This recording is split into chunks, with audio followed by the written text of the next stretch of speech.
Bom dia, senhores, bom dia, senhoras, tudo bem?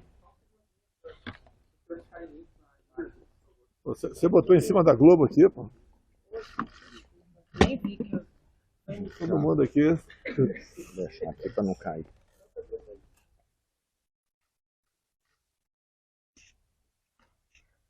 Podemos? Bom, então mais uma vez, bom dia.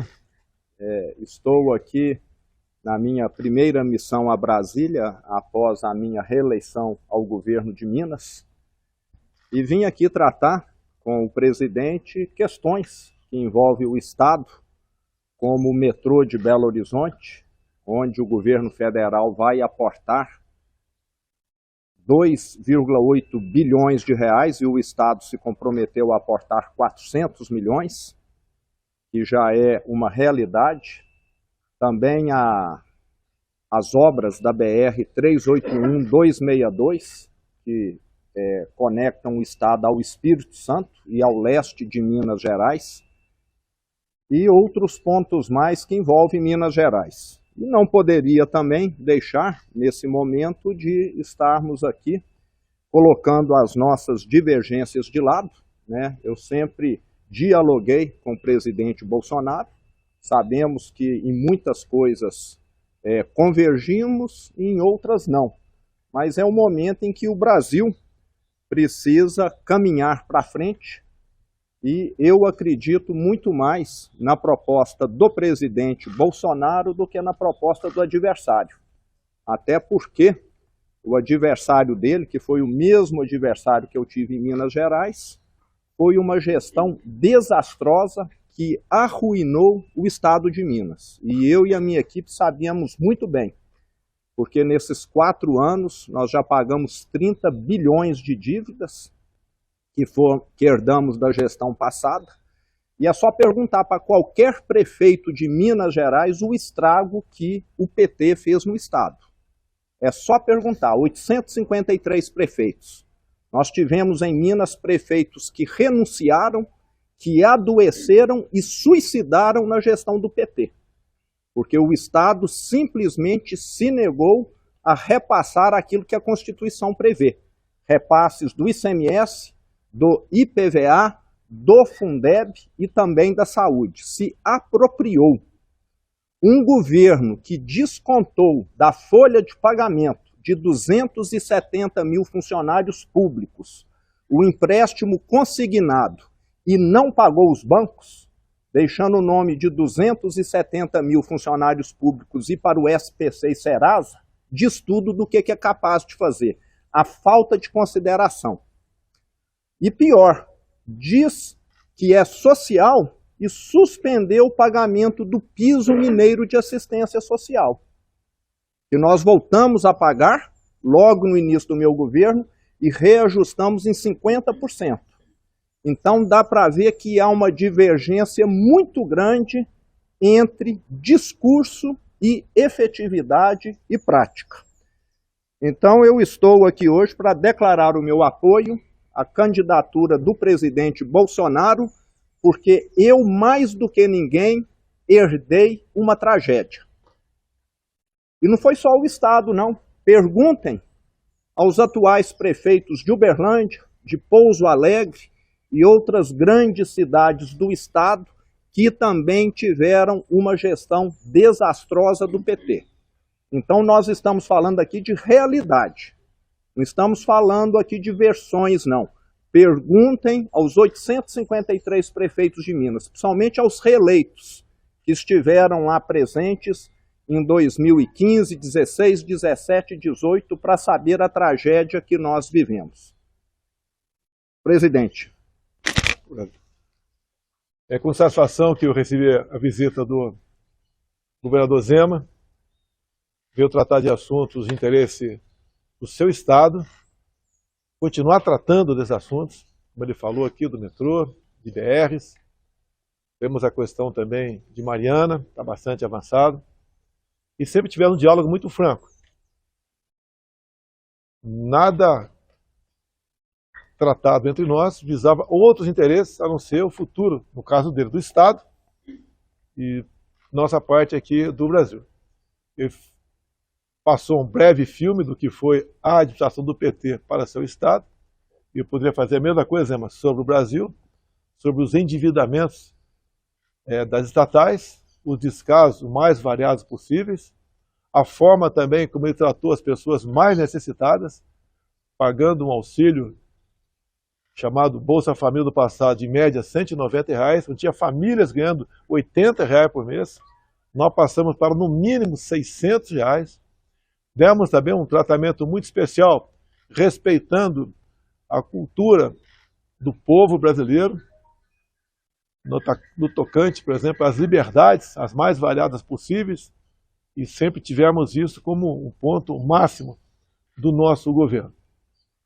Não queremos mais BNDES emprestando dinheiro para ditaduras, e tem que arranjar dinheiro para fazer obras aqui no Brasil.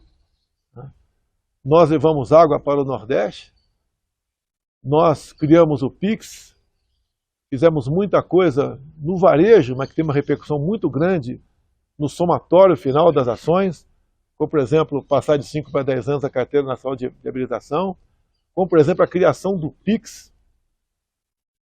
Atendemos, por ocasião da Covid, comprando 500 milhões de doses para todos os brasileiros que assim o desejassem tomar a sua vacina.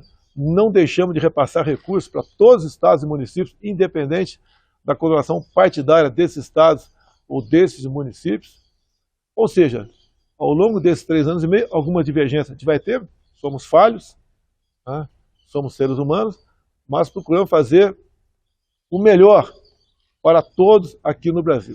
Se nós formos levar em conta, Zema, como estão alguns outros países aqui na América do Sul e outros da Europa, o Brasil vai muito bem na questão da economia. O produto interno bruto nosso, cada semana, ele é projetado para cima. Nós também temos diminuído muito aquele percentual do desemprego no Brasil. A informalidade praticamente voltou ao que era antes do período da pandemia. Estamos tendo uma das gasolinas mais baratas do mundo. Também o etanol baixou muito de preço. Recebemos semana passada o primeiro navio russo com diesel.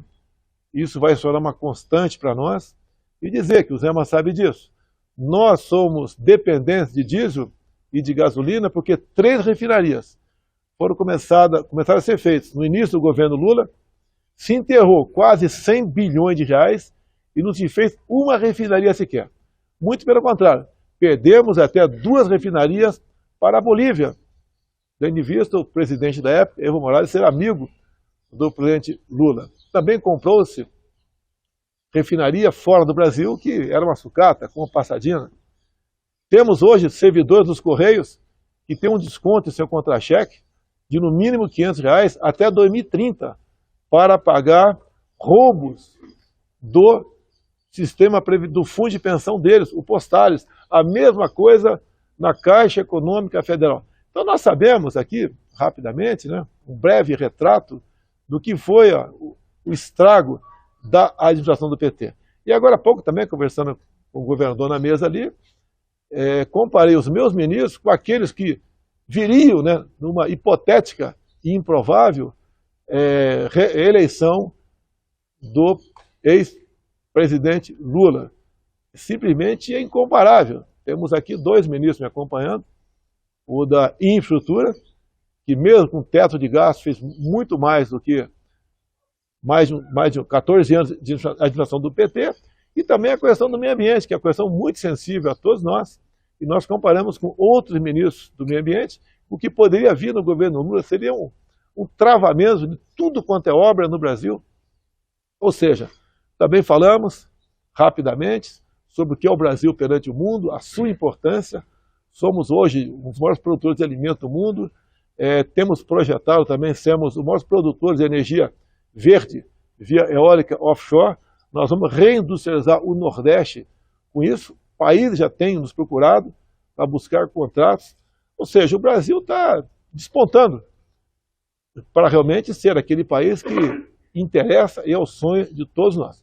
Então esse apoio do governador Zema é muito bem-vindo é um estado, é o segundo estado, tem o maior colégio eleitoral do Brasil, e é decisivo, só quem ganha lá, diz a tradição, pode realmente chegar à presidência da República. Então, há esse interesse meu, obviamente, por parte do governador, como agora tem duas opções, entre as duas, uma descarta de imediato, e a outra é a continuidade do que fizemos até o momento, que fará bem para o Estado de Minas e para o Brasil. Então, eu agradeço aqui o apoio do Zema nesse momento, mais do que bem-vindo, ele é essencial, ele é decisivo para a nossa reeleição. Muito obrigado, Zema.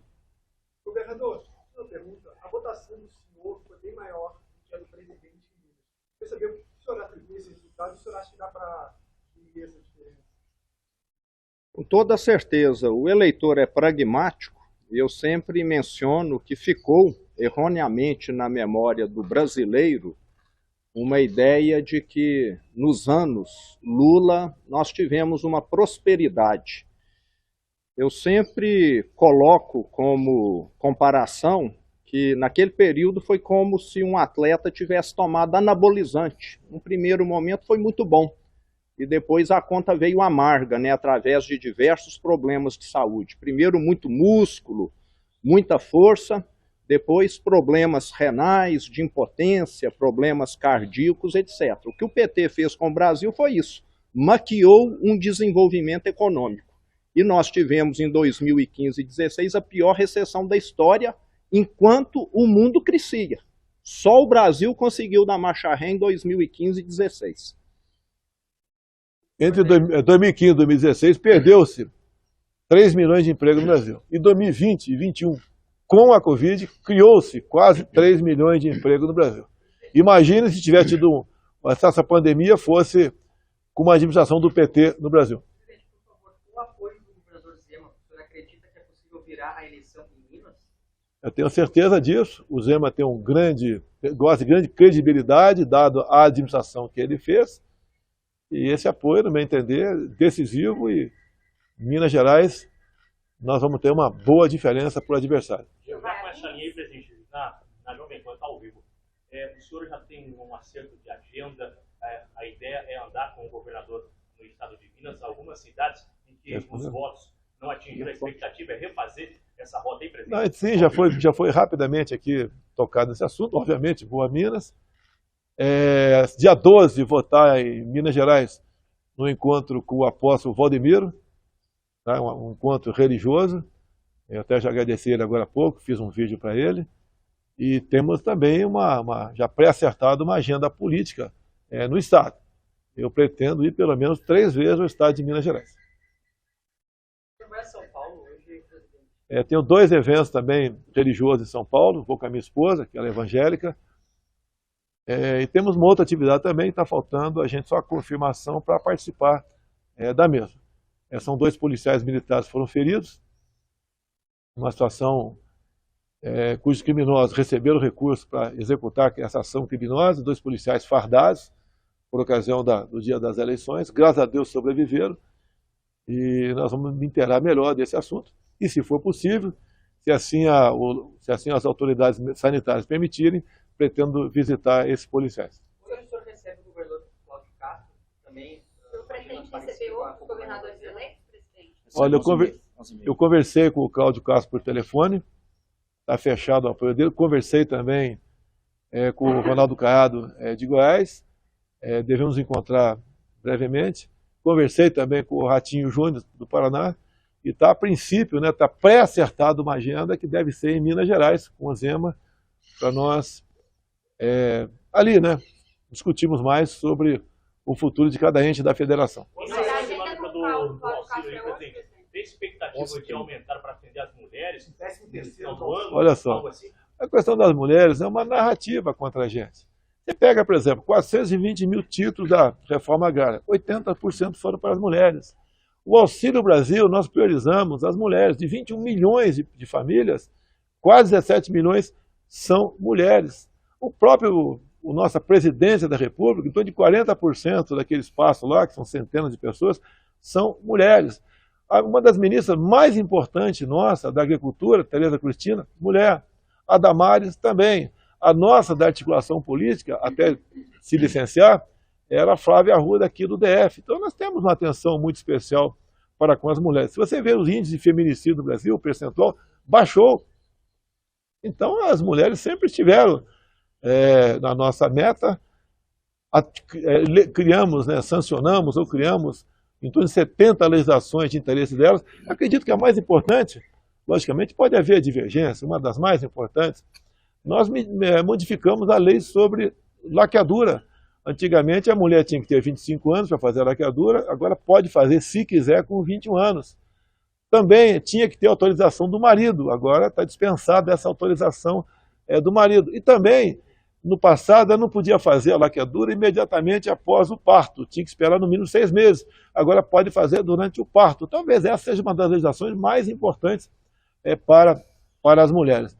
E eu digo para vocês, os números de violência contra a mulher têm diminuído. Outro dia, no evento na presidência, eu falei que o nosso governo foi o governo que mais prendeu machões pelo Brasil, com operações patrocinadas, coordenadas pelo ministro antes da Justiça, com a respectiva Secretaria de 27 unidades da Federação, fizemos operações nesse sentido. Por isso, tem diminuído a violência contra a mulher. Mas vai ver o 13º auxílio? Já está acertado, só para as mulheres são 17 milhões a partir do ano que vem. E dizer mais, o Auxílio Brasil de R$600 está garantido para todo o nosso governo.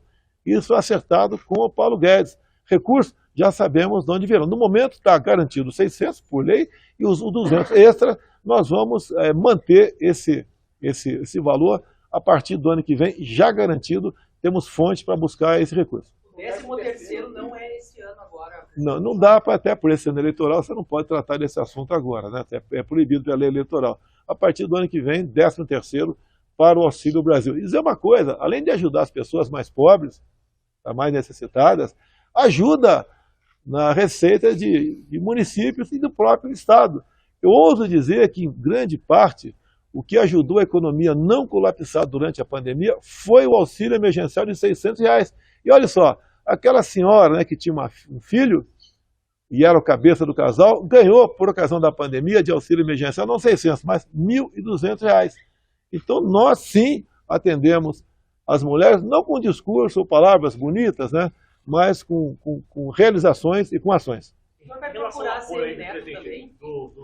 do apoio de hoje, se o senhor tivesse recebido no início, o senhor acha que evitaria... Não, o Ciro, nós conversamos antes, o passado é passado.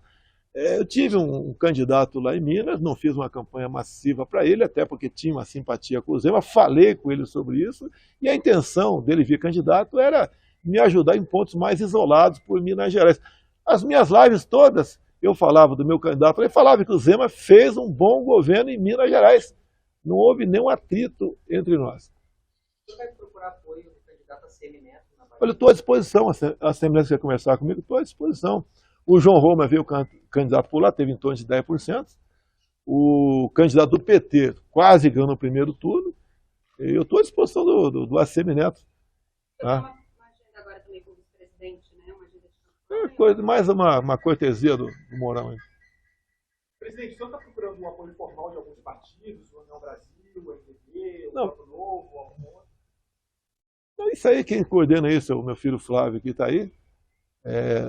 A gente está vendo que os partidos que disputaram as eleições, alguns já estão se decidindo, né? Qualquer apoio é bem-vindo, estamos abertos a negociações, a conversa, como o Zema aqui tem, que é do Partido Novo, e vamos fazer a nossa política. A gente viu que ontem houve uma reunião, presidente, numa morada com o ex-ministro da Infraestrutura, candidato ao governo de São Paulo. Qual foi essa reunião de ontem? O Tarcísio foi um fato novo na política. Ele não é paulista, né? Mas tem uma história de trabalho aqui em Brasília. Ele é formado pela Academia Militar das Águas Negras, depois fez Instituto Militar de Engenharia, é concursado da Câmara, tinha 2 vagas apenas na Câmara, ficou 3 anos lá na Comissão de Viação e Transporte, esteve no DENIT também, e quando assumiu a Infra comigo, ele foi uma pessoa que rapidamente mostrou seu valor. Apesar de termos teto de gasto, ele usou as verbas do seu município, do seu ministério, para bem atender o Brasil. Fomos em locais fazer obras com a ponte do Abunã, lá na região do Acre e Rondônia. Você elimina um gargalo, levava-se em média 3 horas para um carro passar por ali, e isso diminuiu bastante, e não tem uma grande densidade eleitoral no Acre e em Rondônia, mas nós prestigiamos esse estado também. Então essas obras do Tarcísio, visando gargalos, quando a BR-163, lá no Pará, que em 6 meses de chuva por ano, um caminhão transportando grão levava em média uma semana para passar em 50 quilômetros. Ele esperou a hora certa, o momento certo de falta d'água, né, falta de chuva, e junto com o Exército Brasileiro fez a obra em 6 meses. Então o Tarcísio é um homem que concluiu muitas obras pelo Brasil, em acordo com o Exército Brasileiro. O Exército, todos os batalhões de engenharia de construção estão a pleno vapor, andando por aí, como em Minas Gerais agora também temos também obras patrocinadas pelo Exército Brasileiro.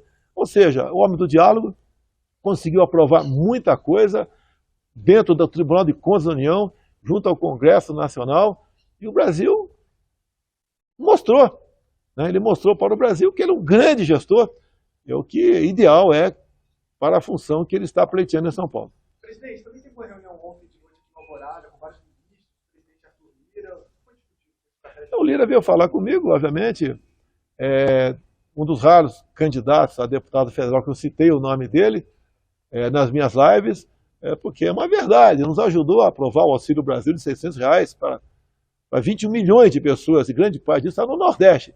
Então, Arthur Lira foi um grande defensor dos R$600 de Auxílio Brasil para o Nordeste. E ele foi o mais votado lá do estado de Alagoas. E, obviamente, o PL fez 99 parlamentares, e a nossa base, vamos assim dizer, chega à metade do número de parlamentares. Então, está pavimentado, temos aí eleições para a Câmara sem grandes sobressaltos. Então, o Arthur Lira é um velho colega meu, ele também, na questão daquela PEC que tratou dos combustíveis, né? Ele foi um grande defensor dessas questões. Então, é verdade que hoje em dia você vê gasolina em muitos estados a R$ 4,50. Eu vi etanol em São Paulo a R$ 2,50. Quem podia imaginar isso daí? Então, o Arthur Lira é essa pessoa aliada do presidente e do Brasil. Presidente, o Adolfo, então, o senhor, uma vez reeleito, o senhor vai apoiar a recondução do Arthur Lira à presidência da Câmara? Olha, eu dei toda a dica que sim. Tá? Toda a dica que sim. O senhor aguarda a sinalização de algum candidato que concorreu à presidência no primeiro turno? Olha, dos que concorreram aí, de última hora, o padre Kelmo, né? É bem-vindo, apesar de ter tido uma votação bastante pequena. Ele é uma pessoa que mostrou que os cristãos têm que ser respeitados no Brasil e no mundo. E uma grande participação dele no debate foi quando ele falou sobre o que vinha acontecendo na Nicarágua, onde padres estavam sendo presos, freiras expulsas, fechamento de canais de rádio e televisão católicos. E uma das últimas medidas lá do Ortega, que é amigo íntimo do Lula e cumprimentou o Lula agora para ir para o segundo turno, ele proibiu a comemoração do Dia da Bíblia por parte dos evangélicos e proibiu os católicos de fazer procissão. Então o padre Kelmo tem um valor simbólico muito grande, tá? Enorme no meu entender, e obviamente vou conversar com ele. Da terceira e do quarto?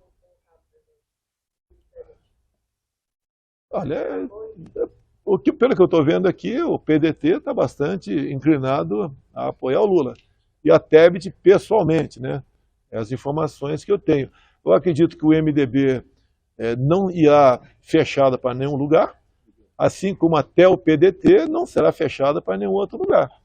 Então essas sinalizações são bem-vindas. Eles têm noção do que seria a continuidade do meu governo, o que seria o retorno do PT. Não é apenas o que o Zema falou aqui, o Zema deu um retrato de Minas Gerais, deu um retrato um pouco maior do Brasil. Seria uma catástrofe para nós aqui, o PT voltando, 14 anos de corrupção. Né? A Petrobras, eu sempre falo, endividamento 900 bilhões de reais, o suficiente para fazer 60 vezes a transposição de São Francisco. O BNDES, próximo a 400 bilhões, Caixa Econômica 45 bilhões. Queremos isso de volta para o Brasil? O Brasil podia, se eu tivesse pego o Brasil em 2003, como ele pegou com as commodities lá em cima, economia praticamente acertada, e ele foi para distribuir cargos no governo em troca de apoio. Então loteou estatais, bancos oficiais e ministérios com partidos políticos que tinham outros interesses, né, em grande parte, não são todos, a não ser em fazer caixa para a campanha e se enriquecerem muitos deles. Então isso que aconteceu. O grande problema do Brasil é quando há uma mistura muito grande entre os poderes. Os poderes têm que ser harmônicos, independentes, se respeitar entre si. Alguma participação sim, até porque eu não tenho como, por exemplo, ocupar todos os cargos que tenho se não tiver indicação de terceiro, e muitas indicações por parte do Legislativo são bem-vindas, outras nem tanto. E a gente faz o dever da triagem e toca o barco. Vocês não viram no meu governo troca de ministério por interesse político partidário. Hoje, nós e os partidos de centro vivemos em harmonia. Aprovamos muita coisa, como o marco do saneamento, reforma da Previdência, o novo marco das ferrovias, startups, lei da liberdade econômica, Auxílio Brasil de 600 reais para 21 milhões de pessoas. E está indo bem o Brasil. E nós conseguimos ali buscar um ponto de equilíbrio e funcionarmos em harmonia. Em relação aos apoios da presidente de São Paulo, com esse atual governador, acabou não tendo resultado esperado. Você vai tentar um apoio também? Com o Rodrigo? Sim. Eu devo conversar, está previsto eu conversar com o Rodrigo hoje, mas é uma questão nacional, não é uma questão local, né?